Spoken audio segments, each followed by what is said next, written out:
প্রিয় শিক্ষার্থী বন্ধুরা, আজকে আমরা আলোচনা করব প্রান্তিক পাবলিকেশনের যে বল ও গতি রয়েছে তার অনুশীলনী রয়েছে। দেখো এখানে অনুশীলনী, তার যে কিছু প্রশ্ন রয়েছে, এমসিকিউ প্রশ্ন, বহু বিকল্প ভিত্তিক প্রশ্ন, সেই প্রশ্ন আলোচনা করব। তবে এখানে আমাদের 18টি প্রশ্ন রয়েছে এবং প্রতিটি প্রশ্নে আমরা আহ, বুঝিয়ে আমরা বলবো যে কীভাবে এটার উত্তর কোনটা হবে। ঠিক আছে, তাহলে সব থেকে প্রথমে দেখো কোশ্চেন নাম্বার 1। কোশ্চেন নাম্বার 1 কি আছে দেখে না, যে সূর্যের চারদিকে পৃথিবীর প্রদক্ষিণ হলো চলন গতি, বৃত্ত গতি, ঘূর্ণন গতি, দোল গতি। তাহলে আমরা জানি যে সূর্যের চারদিকে পৃথিবীর যদি প্রদক্ষিণ হয় তাহলে সেটা আমাদের বৃত্তীয় গতি হবে। ঠিক আছে। 2 নম্বর, স্মরণের শুধু মান আছে, শুধু অভিমুখ স্মরণের শুধু মান আছে, শুধু অভিমুখ আছে, মান ও অভিমুখ উভয় আছে, মান ও অভিমুখ কোনোটি নেই। তবে স্মরণ হচ্ছে একটা ভেক্টর রাশি, তাহলে ভেক্টর রাশি যদি হয় তাহলে মান ও অভিমুখ উভয় আছে।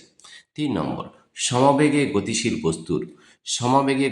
বস্তুর ত্বরণ বাড়তে থাকে, ত্বরণ কমতে থাকে, মন্দন থাকে না, ত্বরণ থাকে না। দেখো, যদি সমবেগ হয় তাহলে সমবেগে যখন গতিশীল কোনো বস্তু হয় তখন কিন্তু তার ত্বরণ থাকে না, অর্থাৎ উত্তর হবে ডি। ঠিক আছে। 4 নম্বর প্রশ্ন আছে, এসআই মন্দনের এসআই এককটি হলো centimetre per second square, metre per second square, metre per second, kilometre per second. দেখো এসআইয়ের মন্দনের এসআই একক হয় মিটার পার সেকেন্ড স্কোয়ার, তাহলে উত্তর হবে B, metre per second square. কেন? এই জন্যে, কারণ মন্দন হচ্ছে নেগেটিভ হয়, এম, ত্বরণের ত্বরণের ঋণাত্মক হয় মন্দন, কিন্তু আমাদের যে ত্বরণের যে একক মিটার পার সেকেন্ড স্কোয়ার সেটা কিন্তু একই হবে। বেগ, সময়, লেখ ও সময় অক্ষের অন্তর্ভুক্ত ক্ষেত্রফল নির্দেশ করে। বেগ, সময়, লেখ ও সময় অক্ষের অন্তর্ভুক্ত ক্ষেত্রফল নির্দেশ করে স্মরণ ও ত্বরণ ও মন্দন ও দ্রুতি। দেখো, বেগ বেগ ও সময়, লেখ ও সময় অক্ষের অন্তর্ভুক্ত ক্ষেত্রফল নির্দেশ করে তার স্মরণ। ঠিক আছে, কী হবে এটা? স্মরণ হবে, এটা আমরা জানি। স্মরণ, ত্বরণ, মন্দন ও দ্রুতি, তাহলে বেগ, সময়, লেখ ও সময় অক্ষের অন্তর্ভুক্ত ক্ষেত্রফল নির্দেশ করে তার স্মরণ। জাটের ধারণা দেয় নিউটনের প্রথম সূত্র, নিউটনের দ্বিতীয় সূত্র, নিউটনের তৃতীয় সূত্র, ভরবেগ সংরক্ষণ সূত্র। আমরা জানি যে জাটের ধারণা দেয় নিউটনের প্রথম সূত্র। জাটের ধারণা দেয় নিউটনের প্রথম সূত্র। এর কোশ্চেন নাম্বার 7 কি আছে দেখো, নিউটনের দ্বিতীয় গতিসূত্রের গাণিতিক রূপটি হলো, আমরা জানি গাণিতিক রূপ হবে এফ ইজগাল টু এম ইন্টু এ। এখানে দেখো ভেক্টরের চিহ্ন দেওয়া আছে, এটার মধ্যে কি পার্থক্য আছে দেখো, এম ইন্টু এ, এটা হচ্ছে এমটাকে ভেক্টরের চিহ্ন দিয়েছে, এটা ভুল। ভেক্টর চিহ্ন শুধুমাত্র যেগুলো ভেক্টর সেগুলো হবে, যেমন বল একটা ভেক্টর, ত্বরণ একটা ভেক্টর, তাহলে এফ ইকুয়াল এম এ সিএরটা কিন্তু উত্তর ঠিক হবে। ঠিক আছে। কোশ্চেন নাম্বার 8, নিউটন এবং ডাইনের মধ্যে সম্পর্কটি হলো, আমরা এখানে জানি যে 1 নিউটন ইকুয়াল 10⁵ ডাইন হয়, তাহলে অ্যান্সার হবে বি, 1 নিউটন ইকুয়াল 10⁵ ডাইন। ঠিক আছে। তারপর হচ্ছে 8, তারপর 9, একটি বস্তুর ভরবেগ থেকে ধারণা পাওয়া যায় বস্তুটির ভরের, বেগের, ওজনের, গতির। দেখো, একটি বস্তুর ভরবেগ থেকে ধারণা পাওয়া যায় বস্তুটির ভরের, বেগের, ওজনের, গতির। ঠিক আছে। তাহলে এখানে আমরা বলতে পারি একটি বস্তুর ভরবেগ থেকে ধারণা পাওয়া যায় বস্তুটির বেগের ধারণা কিন্তু আমরা পেতে পারি। ঠিক আছে, ভরের না, আমাদের বেগের ধারণা এখানে পাওয়া যায়। ঠিক আছে, তাহলে এখান থেকে আমরা বলতে পারি যে বেগের ধারণা আমরা পেতে পারি। বাইরে থেকে ভর প্রযুক্ত না হলে বস্তু সংস্থার রৈখিক ভরবেগ অপরিবর্তিত থাকে, বাড়তে থাকে, কমতে থাকে, সম্পর্কে কিছু বলা যায় না। দেখো, যে বাইরে থেকে বল প্রযুক্ত না হলে বস্তু সংস্থার রৈখিক ভরবেগ কিন্তু অপরিবর্তিত থাকে, কোনো পরিবর্তন হয় না।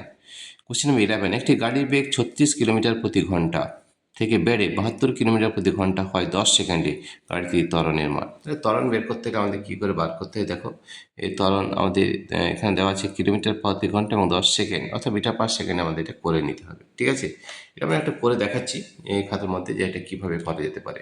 তাহলে কী বলা আছে, একটি গাড়ির বেগ 36 কিলোমিটার প্রতি ঘন্টা থেকে বেড়ে 72 কিলোমিটার প্রতি ঘন্টা হয় 10 সেকেন্ডে, গাড়িটির ত্বরণের মান হয়, গাড়িটির ত্বরণের মান রাখতে হবে। তাহলে দেখো, এটা আমরা খাতায় করে দেখাচ্ছি, তাহলে তোমার বুঝতে সুবিধা হবে। ঠিক আছে। তো দেখো এটাকে কীভাবে করছি, দেখো এটাকে শুধু কিছু না, এটা কিলোমিটার প্রতি ঘন্টা দেওয়া আছে, সেটাকে কিন্তু আমাদের মিটার পার সেকেন্ডে করে নিতে হবে। দেখো, একটা গাড়ির বেগ কত, 36 কিলোমিটার প্রতি ঘন্টা ছিল, তাহলে আমরা এখানে দেখে দিচ্ছি এটা একটু এইদিকে করে নিই। হ্যাঁ, ঠিক আছে।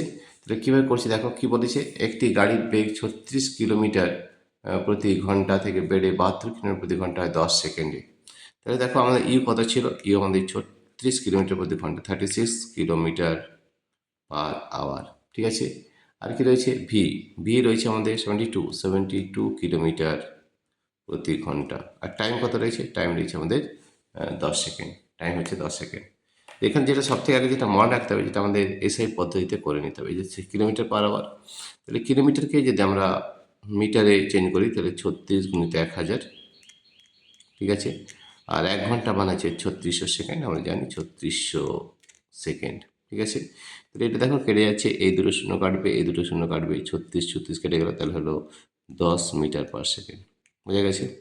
আর এই যে 72 কিলোমিটার পার আওয়ার, তাহলে 72 × 1000 বাই 72 × 1000, এখানে একটু দেখে না, 72 × 1000 বাই 3600, এই দুটো শূন্য কেটে যাবে, ঠিক আছে।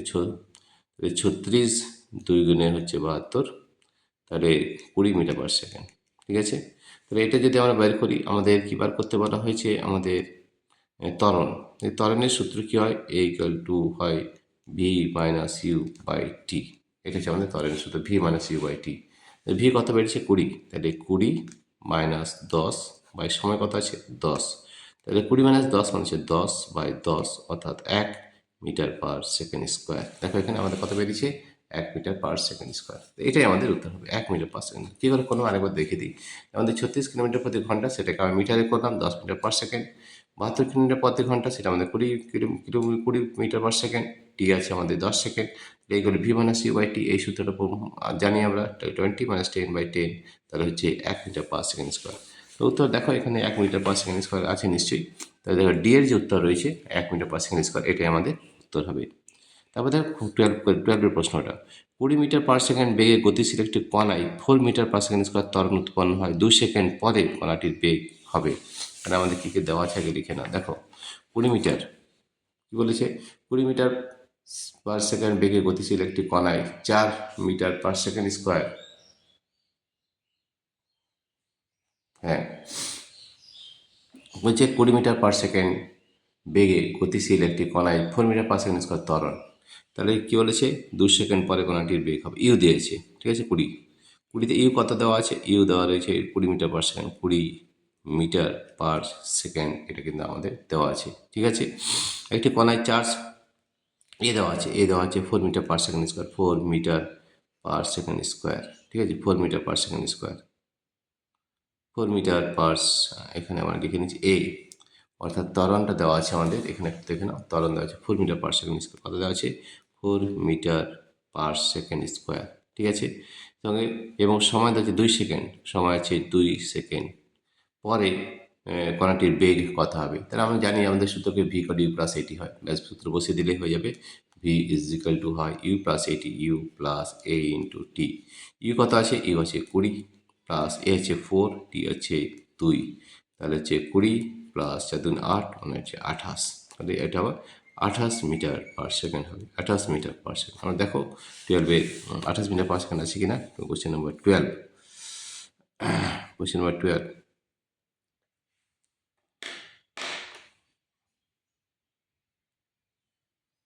দেখো এখানে আমাদের 28 উত্তর বেরিয়েছে। আমরা আরেকবার দেখে নিচ্ছি, v equal to u plus at, u আছে 20 মিটার পার সেকেন্ড, এটা ঠিক আছে।